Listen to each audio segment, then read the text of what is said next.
Hey people, welcome to the channel, and in this case we'll talk holsters, how to carry your gun, the things you may want to keep in mind, the things I would avoid, and well, basically my advice regarding this topic. As always, if you want to learn more about all of this stuff, you have the channel with a ton of information. Remember to subscribe, by the way, and check if you're still subscribed. It wouldn't be the first time that YouTube unsubscribes you without letting you know. You have to click on that thing again and the notification bell button. And also you have my books, Street Survival Skills and Surviving the Economic Collapse. These two will really help you in being a lot better prepared, especially for the practical self-defense stuff, weapons, firearms, and a bunch of all of that is really well covered in street survival skills. I have chapters dedicated to the basics that you would learn in proper shooting classes. Not any clown, which you will see a video about that soon enough, but the proper techniques that are taught all over the world by qualified instructors, the kind of thing I learned by taking classes with different people in different parts of the world. I can tell you that usually the basics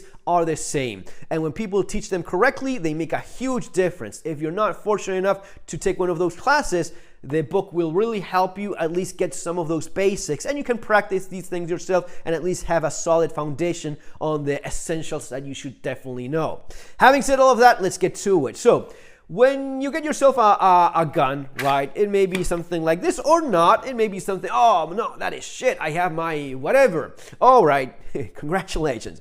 But if you follow my advice in my books, in my channels, you probably ended up with something like this. If you follow the advice of other people, you probably ended up with something like this. If you follow the advice of people that have an agreement with a brand just to promote something that is maybe not ideal for you, you may have something that, well, you'll see soon enough. But if this is what you got, there's going to be a time in which you go to a shooting range and you start punching paper, you start making holes, and the better you get, the smaller that group gets, and you, wow, I'm such a badass super marksman, all right.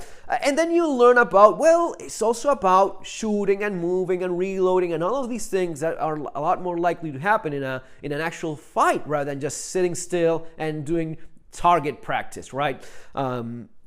And that's when you learn about practical pistol shooting, practical pistol competitions. Then you learn about defensive shooting. You learn about tactical classes, some of these cool guy things you see on the internet, you see from Garand Thumb and all of these. Well, there's classes dedicated to those things. At least for the basics, you will find a ton of instructors that offer, I mean, not all of them are as good. You want to check out that reputation because that's very important, not to learn bad habits, but eventually you learn about basic classes, introduction to defensive shooting, the more intermediate stuff, the more advanced stuff, and so on.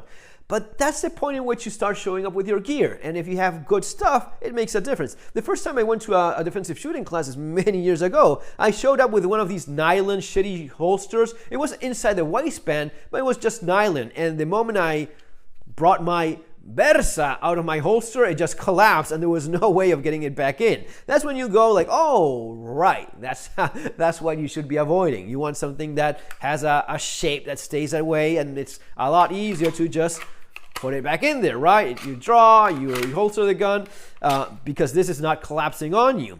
The kind of thing you may know or not, but you definitely will learn for good when you go to these classes, or you learn from people that know what they're talking about. So you may be familiar with the idea of, okay, I want to have this holster, this other. Basically comes down to the outside the waistband holsters, the holsters that you probably see from law enforcement, the holster that you see from security people and so on, what a soldier may have. And back in the good old days, it could be something like this, a nice revolver. Well, maybe not this nice, but a revolver nonetheless, with a leather holster, with a thumb button here, and oh, that's so nice. Sure it is. Nice leather is always pretty. And these days, it's going to be maybe more of a semi-automatic in some kind of plasticky holster with some kind of retention mechanism, maybe a button that is no longer being used because it's discontinued, given that the company realized that there was an enormous amount of accidental shootings because you were putting the finger exactly where the trigger guard is. So there's things that have changed, there's things that have evolved, but I think that one of the things that have remained is the idea of plastic. Yeah, polymer, Kydex, whatever the hell it is, but some sort of plastic which is a lot more durable and less delicate than our nice leather holsters, right? You may have some very nice, this is actually, for example, this is a very nice leather holster in which I keep my P7.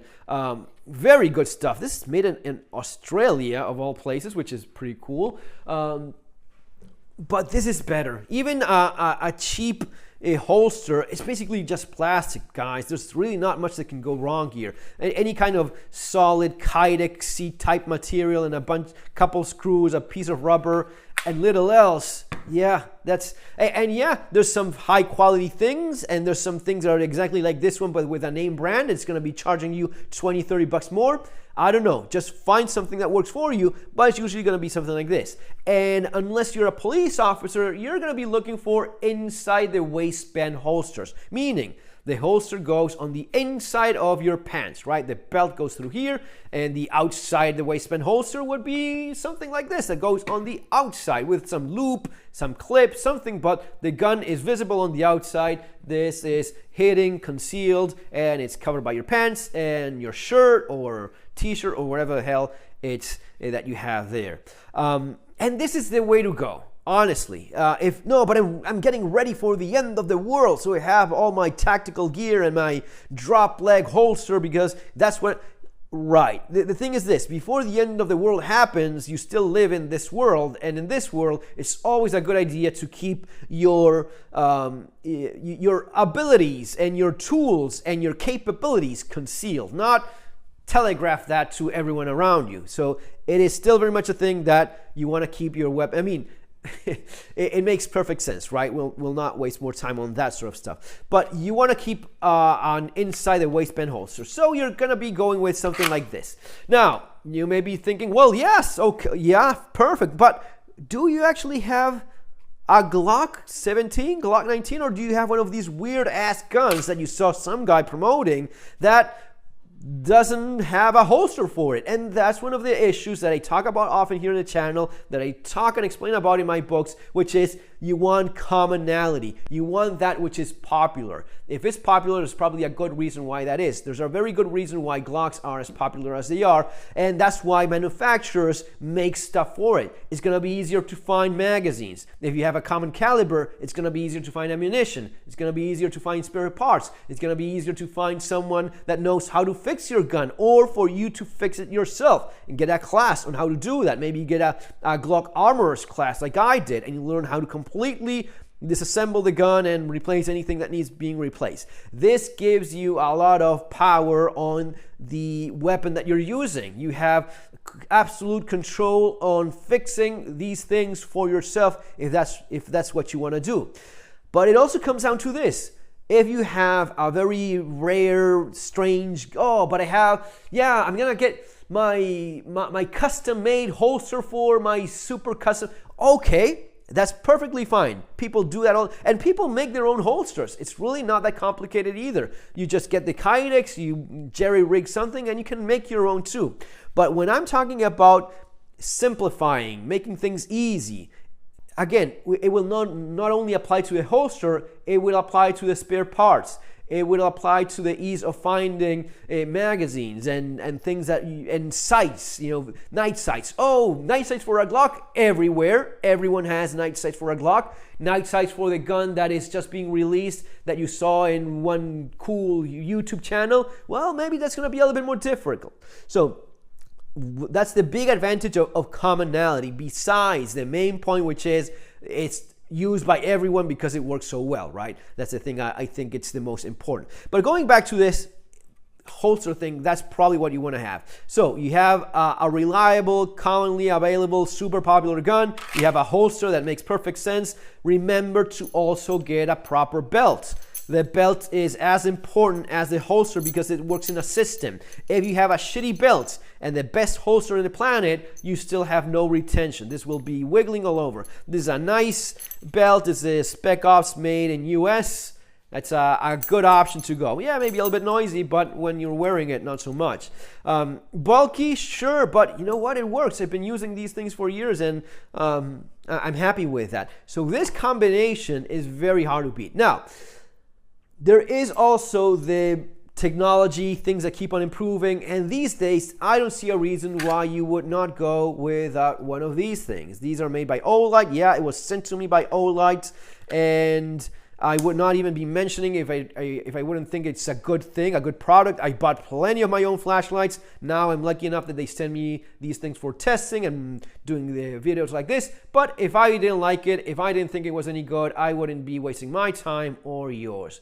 These things are great, man. It is super compact. It is very powerful. You can charge it with a magnetic charger. There's not even a USB to mess around and maybe break the port. No, magnet, charge, a lot of power, and you even have a